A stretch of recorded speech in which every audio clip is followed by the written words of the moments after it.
Suara saya yang besar, Bu. Bapak ibunya suaranya kecil. Saya ulangi ya.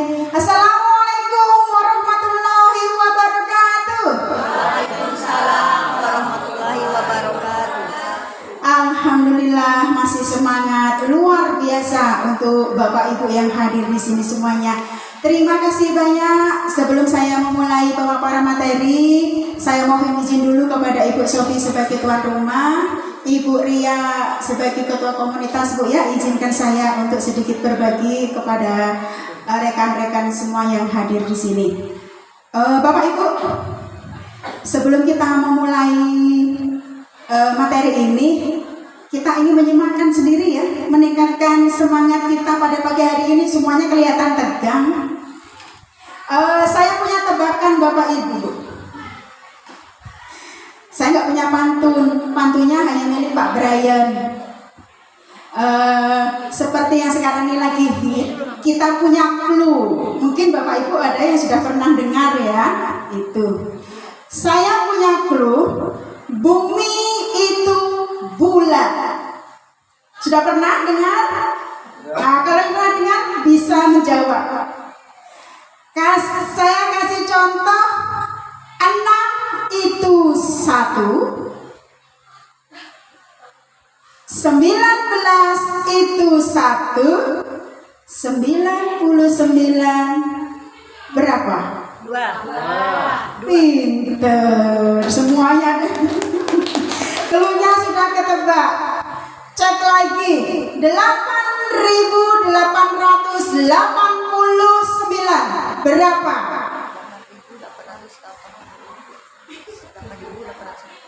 Berapa? 7. Ya? 7. Iya, betul sekali. Satu lagi deh, biar semangat lagi. Berapa ya? Iya. Bumi itu bulat. Kalau 10.000-nya 4. 10.989. 7. Betul? 8. Berapa? 8. 9. Kembali ke anak SD. Berapa prediksi? 6. 10.989. 8. Bumi? Nggak tahu. Udah, Bumi? 8. 8. 989. 10.000-nya 4. Ya, 8. Kembali ke clue. Bumi itu bulat. Belum tepat, ayo. Ibu, apa nama Bu? 5. Ibu namanya dulu biar kami saling kenal. Ibu Eka dari SMP 2 Penagan. Berarti rekan Pak Brian ya. Oh iya, kita kembali ke clue. Bumi itu bulat. 10.989. 5. Ya. 900. Kembali ke clue, Bu. Bumi itu bulat. 10.989. Ada yang punya jawaban lain? 5. Belum. Masa belum? Belum. Ibu, siapa namanya? Ibu Rapiko, berapa Bu? Belum. Jom. Belum nyambung. Belum nyambung. 10.989. Iya. 5. 5 ya. 5. Sekarang kita ulas. Bumi itu bulat, berarti kita hitung bulatnya, ya kan? 10.000 angkanya berapa? 10. 1, terus 9-nya 1. kosong, ya. 9, 8, 9. Jadi 5. Betul. Tepuk tangan untuk kita semuanya. Afirmasi siang hari menjelang pagi. Oh, terbalik. Pagi menjelang siang. Sudah lapar Bapak Ibu? Lapar ya. Tadi sempat ke kantin kayaknya saya intip. Oke, mohon maaf tadi saya sudah berhura-hura ya sedikit dengan Bapak Ibu, tapi belum mengenal saya pribadi siapa. Izinkan saya Ibu Sri Wahyuni dari UPTD SD Negeri 7 Mendo Barat. Saya mewakili rekan-rekan CGP yang lain di sini ingin memaparkan sedikit tentang coaching klinik pada pagi hari ini, yaitu tata cara pendaftaran CGP angkatan 11. Sekarang saya mau tahu dulu, Bapak Ibu bawa perangkat tidak hari ini? Bawa enggak Bapak Ibu? Ya. HP minimal bawa ya? Akun belajarnya ingat? Ingat. Passwordnya? Kalau akunnya ingat, passwordnya nggak ingat, kuncinya ketinggalan itu Bapak Ibu. Ya, mudah-mudahan semuanya bisa terakomodir pada pagi hari ini. Saya lanjutkan. Mungkin saya tidak akan berpanjang lebar Bapak Ibu. Mungkin yang hadir di sini sudah memahami bagaimana cara membuka SIM PKB ya. Sudah? Kita lanjutkan lagi Ibu Umi. Ya, ini tata cara pendaftaran masuk ke SIM PKB tadi. Ke pendaftaran yang atasnya. Iya, untuk kompetensi calon guru penggerak yang bisa mendaftar, semuanya mungkin sudah memahami. Intinya Bapak Ibu memiliki masa jabatan minimal 5 tahun ya, baik status honorer, PNS maupun P3K, semuanya bisa mendaftar di angkatan 11 ini untuk guru penggerak. Nah, lanjut Ibu. Ya, proses pendaftaran rentang waktunya dimulai dari tanggal 9 sampai tanggal 27 Oktober Bapak Ibu. Jadi kita masih punya sisa waktu 1 minggu dari sekarang ya. Jadi tanggal 27 Oktober pendaftaran itu sudah harus disubmit, harus selesai. Selanjutnya tahap penilaian isai nanti akan disampaikan bagaimana trik dan tipsnya oleh rekan kita Ibu Beta Uli Pahpahan. Pengumumannya di tanggal 12 Desember. Nah, dimasuk di pendidikan atau PGP-nya nanti di tanggal, di sini belum disebutkan ya. Berakhir tahap 2 itu 19 sampai 21 Maret 2024. Perlu Bapak Ibu ketahui, dalam pendaftaran ini kita melewati 2 tahap. Tahap pertama yaitu tentang pengisian isi dan biodata kita. Tahap kedua adalah simulasi dan wawancara. Nanti makanya kita adakan proses coaching klinik ini. Kita ingin mengarahkan Bapak Ibu semuanya calon guru penggerak ini agar punya trik-trik khusus supaya data dan pendaftaran kita, pengisian isi dan lain sebagainya itu bisa melewati validasi dan bisa lulus sempurna. Selanjutnya, langkah-langkah pendaftaran itu sendiri. Setelah kita buka SIM PKB, kita akan, tolong Ibu scroll ke atas ya Bapak Ibu. Nanti akan mendapatkan panggilan di SIM PKB-nya masing-masing. Nanti kalau yang mendapatkan itu nanti diarahkan dalam SIM PKB itu sesuai dengan prosedurnya. Boleh saya tanya Bapak Ibu yang di sini semuanya mendaftar di CGP angkatan 11? Belum? Ada yang sudah? Sudah Bu? Dari mana Bu? SMP tadi ya, sampai tahap baru daftar sampai isai, sudah pengisian. Oh ya, nanti tepatnya kita bisa sharing nanti ya Bu di sini. Alhamdulillah sudah ada kawan-kawan kita yang memulai untuk mendaftar. Mudah-mudahan di sini terbuka motivasi Bapak Ibu untuk tergerak mendaftar di angkatan 11. Nah ini Bapak Ibu, setelah Ibu Umi. Ya, lanjut. Ya, nanti kalau udah dapat panggilan Bapak Ibu dicek ya. Nanti ada tampilan seperti ini. Nah, Bapak Ibu tinggal mengklik masuk tadi. Selanjutnya adalah Bapak Ibu bisa langsung klik di kolom daftar yang tersedia di SIM PKB Bapak Ibu. Selanjutnya akan tampilan seperti ini. Nah, di tahap awal ini, tahap pertama, Bapak Ibu diminta untuk mengisi kurikulum vitae dan pengisian isai. Nah, di kurikulum vitae ya, Bapak Ibu ada dokumen-dokumen yang harus diunduh di SIM PKB. Salah satunya adalah surat izin pimpinan, yang kedua adalah fakta integritas ya, dan yang selanjutnya itu kalau tidak salah ada checklistnya di situ Bapak Ibu, dan semuanya harus diunduh dari akun masing-masing. Kalau memang di angkatan sebelumnya Bapak Ibu sudah mencoba mengisi tapi belum lolos, bukunya saya yang lama itu masih ada, bisa tidak? Di sini saya sarankan untuk dokumen yang terunggah di angkatan 11 harus mengunduh ulang di link yang sudah disediakan. Jadi mengisi lagi Bapak Ibu.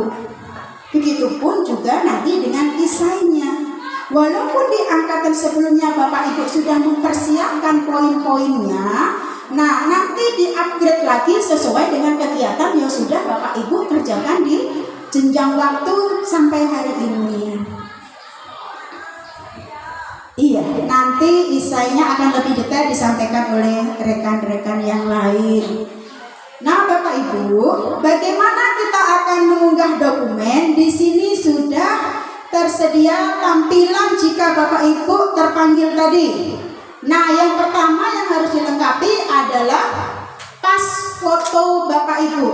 Pas foto ini apakah harus formal dan harus menggunakan latar belakang merah atau biru? Yang di sini tidak ditegaskan, hanya saja fotonya itu harus jelas, backgroundnya bisa merah, bisa biru. Itu. Nah, ukurannya juga perlu diperhatikan Bapak Ibu. Di sini dicantumkan ukurannya tidak lebih dari 1,5 MB. Jadi kalau ukurannya besar nanti dicek dulu. Bisa tidak untuk di-upload di pas foto di link yang sudah disediakan. Nah, bentuknya apa? Filenya itu, foto itu bentuknya gambar. Oh, yang kedua adalah KTP. Nah, KTP ini nanti cukup difoto saja Bapak Ibu, ataupun di-scan, tapi scan-nya menyimpannya dalam bentuk gambar, bukan PDF. Ukurannya hampir sama semuanya, tidak lebih dari 1,5 MB. Yang ketiga adalah surat rekomendasi. Nah, surat rekomendasi ini dari siapa? Surat rekomendasi ini bisa didapatkan dari pimpinan atau atasan kita. Kalau kita di sekolah, berarti yang mengeluarkan adalah siapa Bapak Ibu? Ya, kepala sekolah. Yang keempat ada SK pembagian tugas mengajar. Ini cukup 1 semester ya, yang dipakai berarti semester terakhir ya Bu ya. Iya, semester 1 atau ganjil. Yang terakhir adalah fakta, iya, RPP. Ini bedanya Bapak Ibu, kalau untuk di CPP kita punya fakta integritas juga. Kalau untuk calon guru penggeraknya kita unggah adalah RPP. Nah, di sini Bapak Ibu sedikit saran, pengunggahan RPP itu Bapak Ibu pilih materi ajar yang paling Bapak Ibu kuasai. Nanti pada saat proses simulasi ini akan mempermudah kita. Itu yang RPP kita buat. Tidak harus di semester ini, bisa jadi materi-materi yang di semester berikutnya juga bisa. Tapi alangkah baiknya adalah materi yang sudah berlangsung. Itu. Tapi cukup memilih satu materi, satu pembelajaran saja. Nanti pada saat simulasi disediakan waktu cuma 10 menit. Kita mengajarnya adalah mengajar imajiner, artinya seolah-olah ada. objek atau sasaran kita murid, tetapi kenyataannya tidak ada. Jadi kita harus menempatkan diri kita selayaknya kita mengajar di dalam kelas. Itu. Selanjutnya, iya silakan Bu. Jadi saya tambahkan untuk RPP saat Bapak Ibu ngirim berkas itu kan pakai drive ya. Nah tolong drive-nya itu dibagikan untuk semua orang bisa melihat. Contohnya misal Bapak Ibu, jadi misal Ibu sudah klik di Google Drive itu coba cek kirim ke temannya, bisa tidak dibuka. Itu kemarin di angkatan 10 gara-gara dia lupa ngecek share ke teman, gugur. Jadi kalau sampai di Google Drive-nya tidak bisa dibagi itu udah gugur Bu. Tahap satunya sudah gugur. Jadi tolong lebih dihati-hatikan di pas Google Drive. Izin tuh share semua orang berbagi. Nah cek kirim ke suami aja. Bisa ada suami bukanya. Nah, bisa nggak dilihat karena posisi Bu kemarin di tahap 10 teman-teman tuh lupa nge-share dibagikan, akhirnya gugur. Itu bisa langsung gugur otomatis itu Bu. Jadi untuk diperhatikan benar-benar.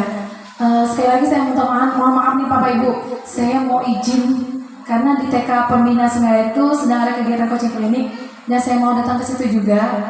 Saya serahkan kepada GP yang sudah paten-paten ini. Jadi silakan Bapak Ibu bertanya, kalau bisa hari ini klik aja dulu yang buka SIM PKB-nya dulu. Artinya kita memastikan mereka ke situ kan daftar, setuju dah. Kalau kita coaching klinik, kalau mereka tidak membukakan, nggak usah pakai laptop, pakai HP bisa. Artinya kita memastikan itu sudah terekam Bu. Jadi misalnya Bapak Ibu bukannya hari ini setuju daftar, itu sudah terekam di BGP. Artinya hari ini per data hari ini sudah daftar. Biarpun belum mengumpulkan, cuma daftarnya sudah ada namanya di situ. Seperti itu Bapak Ibu ya. Izin ya saya mohon permisi dulu. Terima kasih atas jamuannya hari ini, kedatangan Bapak Ibu. Mudah-mudahan semua yang datang hari ini diberikan kemudahan untuk mengisi esai dan lulus. Amin. Saya permisi. Wassalamualaikum warahmatullahi wabarakatuh. Terima kasih Bu Sophia ya.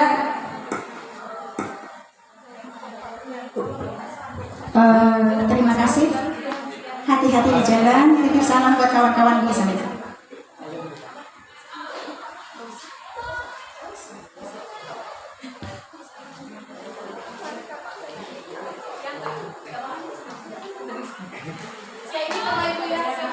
Ya, makasih. Makasih ya. Sukses ya. Datangnya Iya. dari SD ya Bu? Hati-hati Bu Ria, terima kasih atas kehadirannya.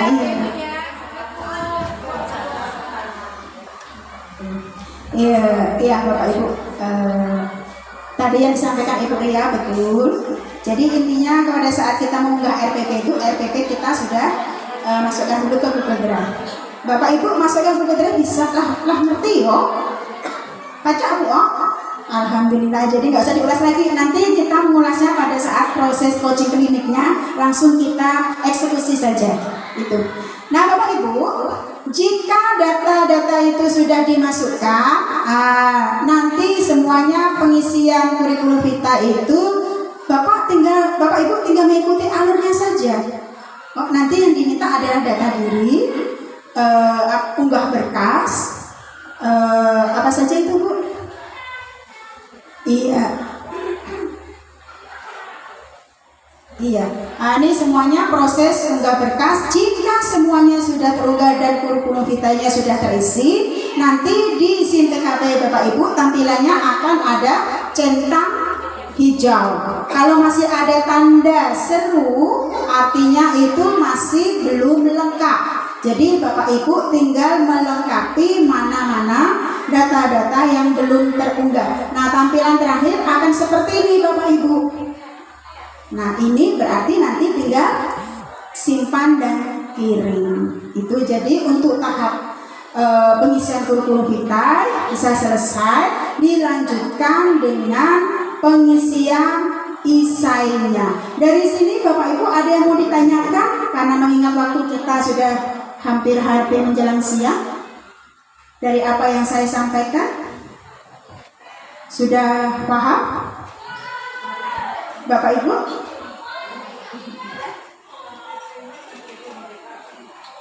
Disesuaikan Ibu. Iya, disesuaikan kurikulum yang sekarang masih berlaku di sekolah ibu. Iya. Iya, sesuai dengan yang diampu.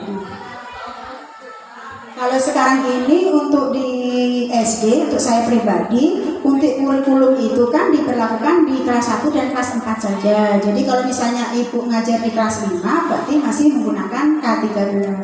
Kecuali tadi kelas kita guru kelas 4, berarti yang dipakai adalah RPP Kurikulum Merdeka.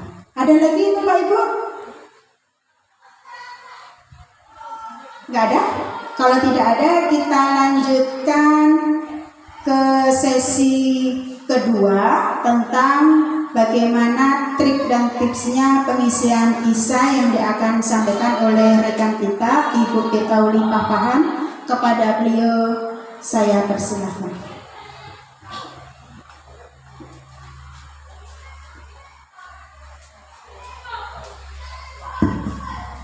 Terima kasih buat waktunya Bapak Ibu semuanya. Terima kasih Bu Sofi yang sudah memberikan tempat pada hari ini. Salam dan bahagia Bapak Ibu seluruhnya. Ya, perkenalkan saya Betoli Papahan. Saya hanya kebetulan lebih duluan mengikuti program guru penggerak daripada Bapak Ibu yang lainnya. Kalau misalnya Bapak Ibu duluan sebelum saya, tentunya Bapak Ibu juga yang berdiri di sini hari ini, gitu ya. Jadi bukan menggurui, bukan mengajari, tidak. Tapi kita hanya berbagi bersama ya Bapak Ibu. Jadi tadi yang pertama rekan saya Ibu Sri sudah menjelaskan bagaimana cara pengisian sampai ke kurikulum vitae. Maka sekarang saya melanjutkan cara yang keduanya, yaitu pengisian esai. Tapi sebelumnya untuk memastikan bahwa Bapak Ibu semua masih fokus di sini, kita sedikit ice breaking dulu ya. Semua Bapak Ibu tolong memperhatikan artis yang di depannya. Sekarang semua tertuju kepada artisnya. Dan kalau saya bilang Bapak Ibu semua pegang organ tertentu, Bapak Ibu harus megang. Tapi dengan tetap memperhatikan saya. Ya, jangan memperhatikan yang lain-lainnya. Tetap kepada saya sekarang. Oke, silakan kita mulai ya Bapak Ibu. Saat ini semuanya pegang mulut. Oke, yang berikutnya semuanya Bapak Ibu silakan Berdiri.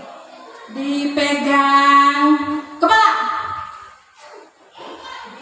Oke, sekarang coba Bapak Ibu berdiri ya supaya kelihatan siapa yang tidak fokus lagi.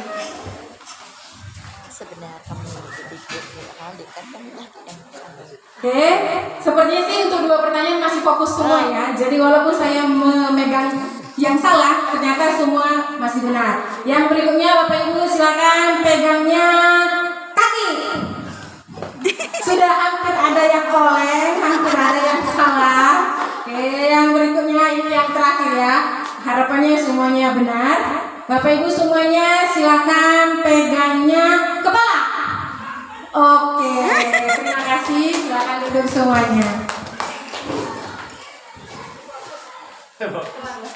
Nggak fokus ya? Ya, semua ternyata masih fokus, jadi saya lebih antusias. Itu adalah kelengkapan data. Lalu yang keduanya adalah kurikulum vitae. Lalu yang ketiga itu adalah esai.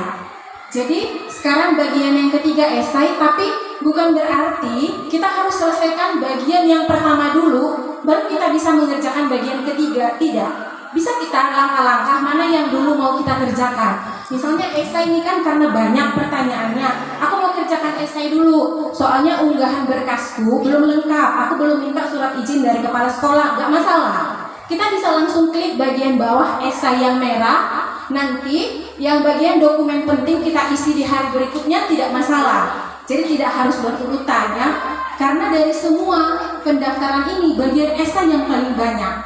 Tuh ya. Oke, lanjut Bu. Oke, lanjut dulu. Nah, jadi ini bagian esainya. Nanti setelah kita klik esai yang merah tadi, kita akan diarahkan ke halaman ini.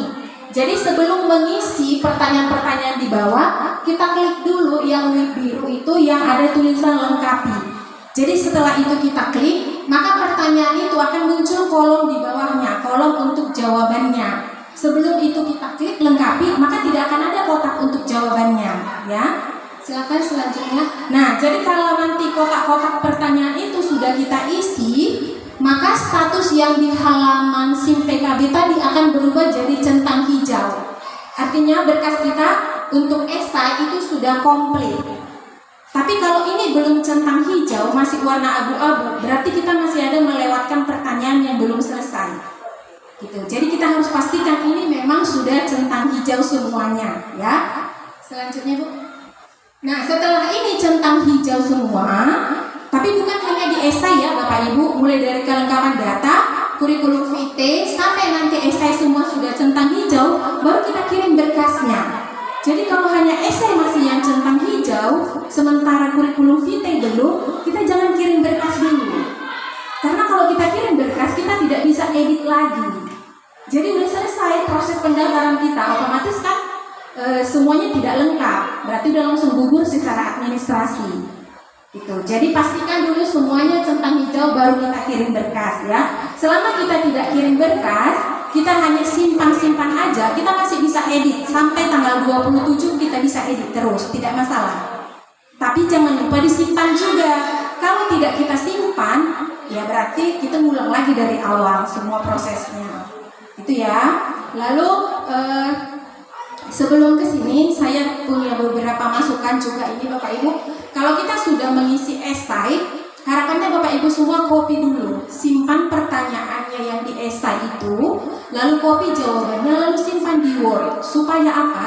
Karena nanti kalau kita lulus secara administrasi, kita akan lanjut tes micro teaching dan wawancara. Kalau micro teaching saya yakin semua sudah mahir ya. Tapi di wawancara ini yang ditanyakan kembali adalah esai kita ini Bapak Ibu. Jadi kalau kita lupa jawaban kita pada waktu mengisi esai, mereka bisa berpikir bahwa kita itu spekulasi data. Jadi kita bisa seperti kita nyontek punya orang kayak gitu.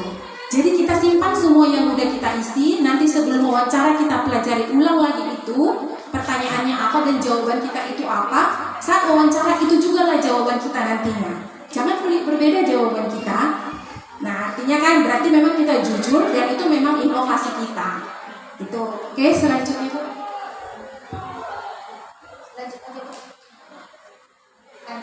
Nah ini ya tipsnya lagi yang kedua untuk jawaban dari pertanyaan-pertanyaan esai. Jadi harus ada 5 indikator ini di setiap jawaban itu. Yang pertama, bentuk kegiatan atau inovasi yang kita lakukan itu harus tertulis dengan jelas. Jadi misalnya ada pertanyaannya, inovasi apa yang sudah pernah Bapak Ibu lakukan. Jadi harus jelas apa kegiatan kita. Misalnya melakukan coaching klinik dengan guru-guru di UPTD SMP Negeri 1. Berarti itu bentuk kegiatannya, ada nama programnya gitu. Lalu yang kedua, dampaknya apa? Yang pasti harus dampak positif ya. Jangan boleh kita tuliskan dampak negatifnya. Itu harus ada juga dampak positif dari kegiatan kita itu. Lalu yang ketiga itu peran kita juga. Jadi kita tidak menjelaskan di sini program yang dibuat oleh orang lain dan kita tidak punya peran. Tidak, tapi ini kita memang harus punya peran di dalamnya. Nggak harus wah ya Bapak Ibu, nggak harus wah esai itu sebenarnya. Kalau saya dulu bahkan sangat sederhana, tapi itulah yang saya lakukan dan kita harus jujur. Gitu. Jadi banyak sebenarnya sebaran jawaban-jawaban esai ini juga di internet banyak, tapi jangan sampai kita copy paste. Gitu. Jadi nggak apa-apa kegiatan kita sederhana aja, berbagi dengan teman pun itu sederhana, tapi memang itu jujur kita lakukan. Gitu. Lalu selanjutnya alasan kita melakukan kegiatan itu juga harus ada. Dan yang terakhirnya adalah tanggal, bulan, dan tahun kapan kegiatan itu kita lakukan. Baru ini Bapak Ibu, kalau misalnya sudah kegiatan itu dilakukan 5 tahun yang lalu, tidak masalah. Ya, jadi tidak ada patokan kegiatan itu dilakukan harus 1 tahun yang lalu, tidak. Mau tahun berapapun yang pasti itu pernah kita lakukan, tidak masalah. Dulu saya kegiatan yang pernah saya lakukan salah satunya adalah menjadi pengajar di korban gunung Merapi meletusnya. Karena saya memang dari Sumatera Utara, jadi waktu meletus gunung di sana, masyarakat semua harus diungsikan. Jadi kami menjadi guru-guru tenaga relawan mengajar anak-anak yang di tempat pengungsian. Hal itu saya lakukan 6 tahun sebelum saya mendaftar CGP ini. Tapi itu yang saya masukkan ke situ, tidak masalah. Gitu. Yang pasti memang itu real kita yang melakukannya. Gitu ya. Oke, selanjutnya. Dan yang terakhirnya, jadi ini setiap pengisian esai ada jumlah minimal dan maksimal karakternya. Jadi minimalnya misalnya 1000 kata, berarti kita harus memenuhi minimalnya dulu. Baru maksimalnya berarti kita tidak bisa melebihi dari karakter yang ditentukan. Nanti setelah kita klik pertanyaan, baru ada tabel di bawah kolom jawabannya. Nah, di bawah kolom itu Bapak Ibu ada jumlah kata yang harus diisikan di situ. Jadi kita bisa lihat. Oke, silakan. Nah, ini hanya tadi sudah saya jelaskan ya bentuk kegiatannya semua. Saya rasa itu saja Bapak Ibu yang mau saya sampaikan. Kira-kira ada pertanyaan? Kalau sudah cukup jelas.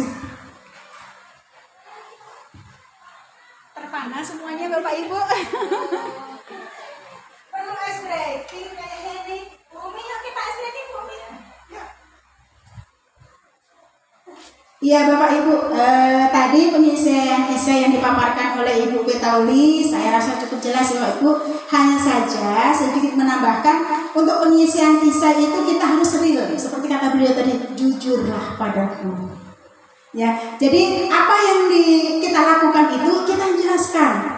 Jadi di sini kita ini dituntut untuk pandai mengarang Bapak Ibu.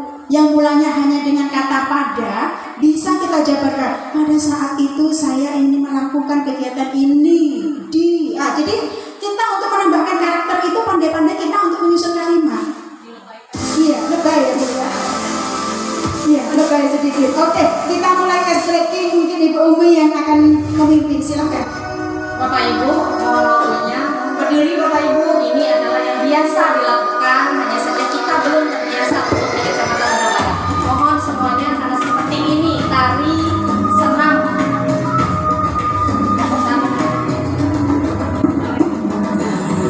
Bukalah matamu saatnya meraih mimpimu. Arahkan pandangan ke depan, Tuhan kan menuntunmu. Kita menanti berseri, kita belajar Pancasila, kita bernafas dalam sila-sila. Kita belajar Pancasila, ayo kita jaga untuk Indonesia. Bersatu dalam perbedaan. Ya, ada tariannya Bapak Ibu ya. Ya, bikin asik ya, senyum dong. Egomu, oh kawan, demi negeri ini. Jadilah generasi emas, tegak sekarang itu kita.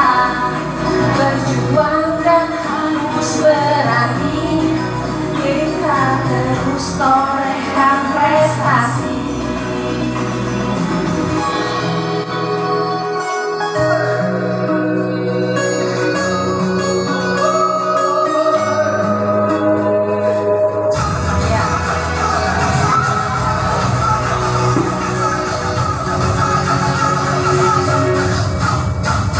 Kita belajar Pancasila, kita bernafas dalam sila-sila.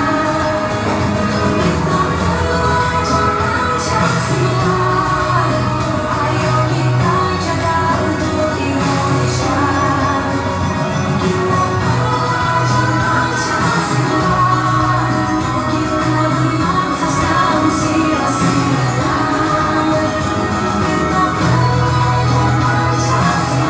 Ya, baik, perkenalkan diri dulu. Nama saya Ibu Umi Saika. Saya bertugas di SD Bapak Ibu ya.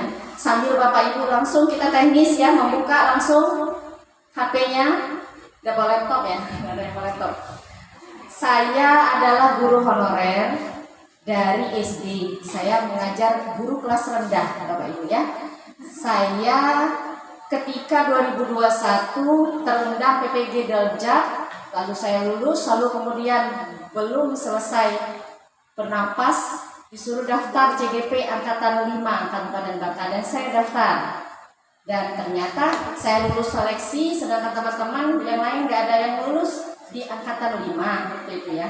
Apa yang membuatnya benar sekali? Kita harus ada organisasi, harus ada nilai plus dari diri kita yang pengalaman kita sebelumnya. Misal Bapak Ibu Ketua Karang Taruna di Desa Kaci Timur misal, ya, ataupun Ibu Sri Wahyuni SPD dari UPTD SD Negeri 7 Mundo Barat.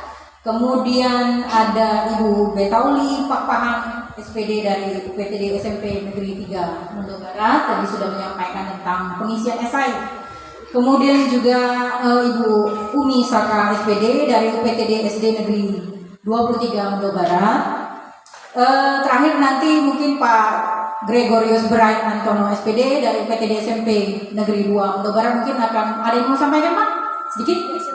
Ya, akan kita dengarkan sedikit lah kepada ibu-ibu. Satu lagi informasi, sebenarnya angkatan 5 dengan angkatan 7 kecamatan, khususnya untuk kecamatan Mendo Barat ini kita itu lumayan banyak ya. Ada berapa? 13. Ada 13 guru penggerak. Cukup nggak kira-kira? Saya kira dari beberapa sekolah di kecamatan Mendo Barat ini yang terdiri dari tingkat TK, SD, SMP, SMA maupun SMK, MTS dan penggerak ya. Perkenalkan dulu, nama saya Gregorius Antono dan rekan bisa panggil saya Brian saja ya. Saya mengajar bersama Bu Eka ya Bu, SMP Negeri 2 Mendo Barat ya, tepatnya di Desa Penaga. Pengalaman saya ketika mengikuti guru penggerak itu ya Bapak Ibu sekalian, memang saya merasa tertantang ya. Kenapa? Sebab karena dengan guru penggerak ini, kalau kita mengajar di sekolah ya biasa gitu-gitu aja. Tapi dengan adanya gitu kegiatan guru penggerak Bapak Ibu sekalian, kita banyak belajar dari rekan-rekan guru. Mungkin kalau saya tidak mengikuti guru penggerak, saya tidak akan mengenal dengan Ibu Desi Mauliana ya, yang sudah dari SMK. Biasanya kalau kita tidak mengikuti guru penggerak hanya kenal SMP semua Bapak Ibu. Sampai sekarang saya kenal, oh di TK ada Bu Iriani, di SD ada Bu Sri Wahyuni, SMP ada Bu Beta, SMK ada, itu wilayah Mendo Barat saja. Tapi nanti kalau kita bergabung di grup besar, nanti kita ada Lokakarya 1, Lokakarya 2, itu bergabung ya Bapak Ibu ya, sekecamatan yang ada di Kabupaten Bangka ya. Berbagai pengalaman-pengalaman yang baik sekali, mulai dari praktik pembelajaran Bapak Ibu sekalian, pembelajaran berdiferensi sangat relevan sekali dengan pembelajaran kita yang menyongsong untuk kurikulum Merdeka ini ya. Itu dari satu sisi ya, dari sisi pembelajaran. Kemudian dari sisi peningkatan kompetensi Bapak Ibu, banyak manfaat ya Bapak Ibu. Seperti angkatan 7 ini, rekan kami Pak Niko itu dia belum sertifikasi ya Bapak Ibu sekalian. Akan tetapi dia mengikuti kegiatan guru penggerak, beliau tidak perlu lagi mengikuti ujian pretes PBG ya. Beliau langsung mengikuti jalur undangan khusus dari Kemendikbudristek. Langsung panggilan tes PBG, konfirmasi kesediaan, jadi tinggal mengikuti ujian akhir Bapak Ibu. Jadi nggak ada lagi pretes ya di kegiatan guru penggerak. Bagi kalau rekan-rekan yang ingin mengikuti guru penggerak dengan cara tidak harus pretes gitu dengan guru penggerak ya. Mengingat apalagi guru penggerak tinggal 13 ya, angkatan ke-13, manfaatkan ya Bapak Ibu ya. Apalagi kata orang proyek pemerintah, memang kita garap ke proyek, tapi kita manfaatkan proyek ini untuk peningkatan kualitas kita, khususnya sertifikasi ya. Saya rasa itu saja bermanfaat ya Bapak Ibu ya. Walaupun Cakep. sampai kita berjumpa lagi. Semoga rekan-rekan semua lulus seleksi angkatan 11. Satu lagi panggungnya. Bujang dan dayang tinggi semampai, senyum dan sapa menggugah naluri. Cakep. Paparan pun telah selesai, saatnya kami undur diri. Wassalamualaikum warahmatullahi wabarakatuh.